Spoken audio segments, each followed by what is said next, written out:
사랑은 줄수록 아름답습니다. 찐빵을 찌는 찜통의 새하얀 김이 모락모락 피어나는 뒤편으로 웬 아이들이 찐빵을 쌓아놓은 진열장을 물끄러미 쳐다보고 있는 것이 보였습니다. 큰애가 누나인 듯 하고 작은 애가 남동생인 듯 한데 무슨 이유로 찐빵을 쳐다보고 가는지 알 수는 없지만 그날 이후 자주 그 애들이 가게 앞을 서성이다 가는 것이 보였습니다. 저희 가게는 동네 어귀에서 찐빵이며 어묵, 떡볶이, 만두 등을 파는 작은 분식점입니다. 남편과 같이 장사하며 그리 넉넉하지 않지만 큰 욕심 내지 않고 아쉬움 없이 살아갈 정도는 되는 편입니다. 그날도 주방에서 음식 재료를 다듬고 있는데 그 남매가 찐빵을 쳐다보고 있는 것이 보였습니다.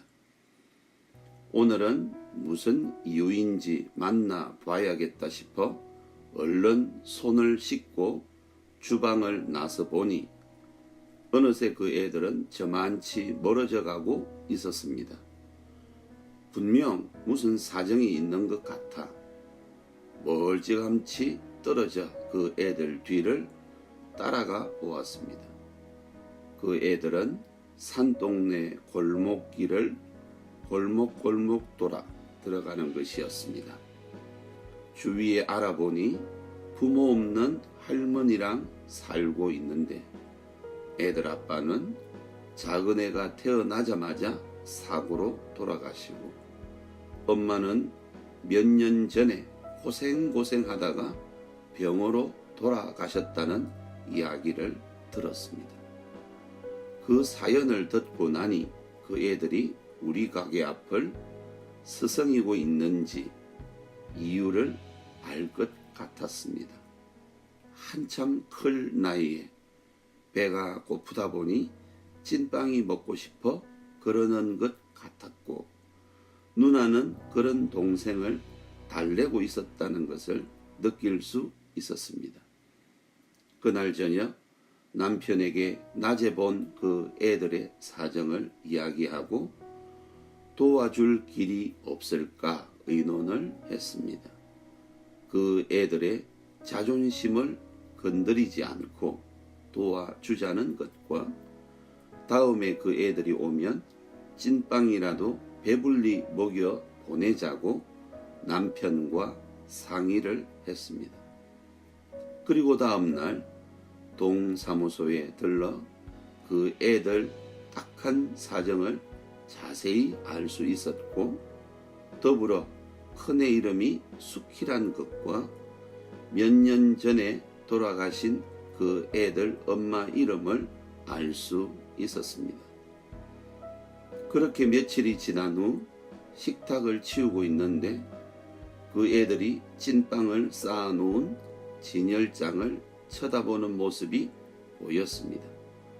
저는 얼른 문을 열고 밖으로 나갔습니다. 제가 나가자 그 애들은 황급히 몸을 돌려 걸음을 옮기고 있었습니다. 저는 그 애들을 불러 세웠습니다. 얘들아, 예? 너희들 찐빵 사러 왔니? 왜 빵 안 사고 그냥 가니? 아니요. 그냥 지나치는 길이었는데요. 자존심 때문인지 돈이 없어 찐빵을 살 수 없다는 이야기를 하지 못하는 것 같아 보였습니다. 가만, 혹시 너 수키 아니니? 너희 엄마 이름이 영숙이 아니니? 아줌마가 우리 엄마 이름을 어떻게 아세요? 내 친구 영숙이 딸 수키가 맞구나. 세상 정말 좁네. 수키 너는 어릴 적 모습 그대로네. 엄마 친구 분이라고요? 너희 엄마랑 둘도 없는 친구란다.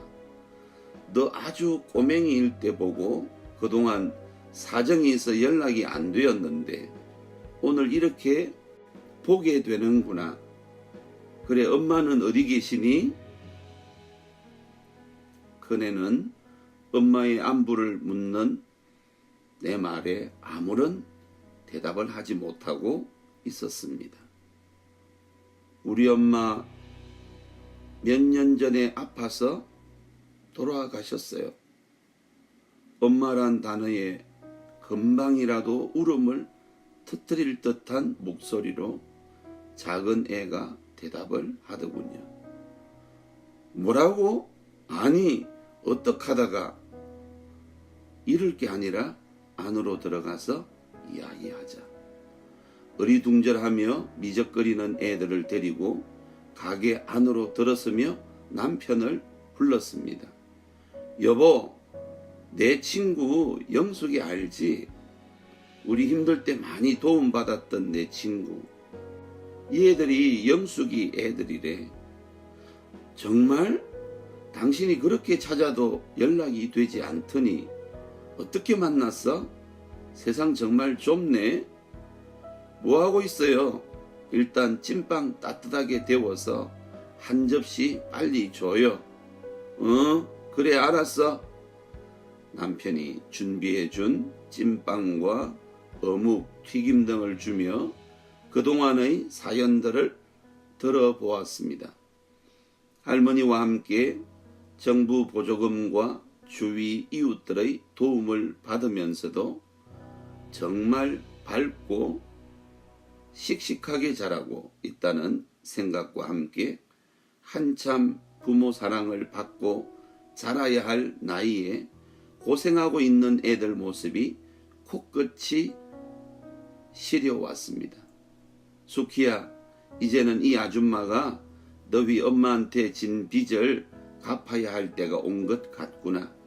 앞으로 힘든 일이 있으면 이 아줌마한테 이야기해. 그러지 말고 오늘부터 이모라 불러.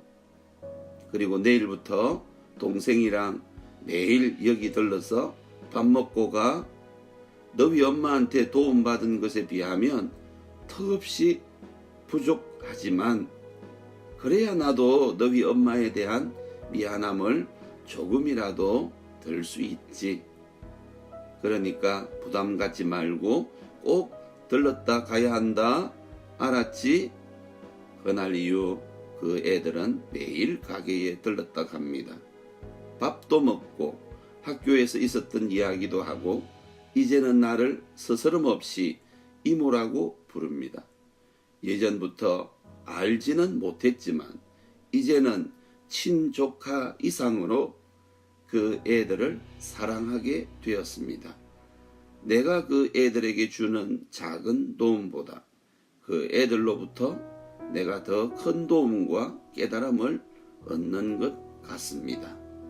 나눔과 사랑의 진정한 의미를 말입니다.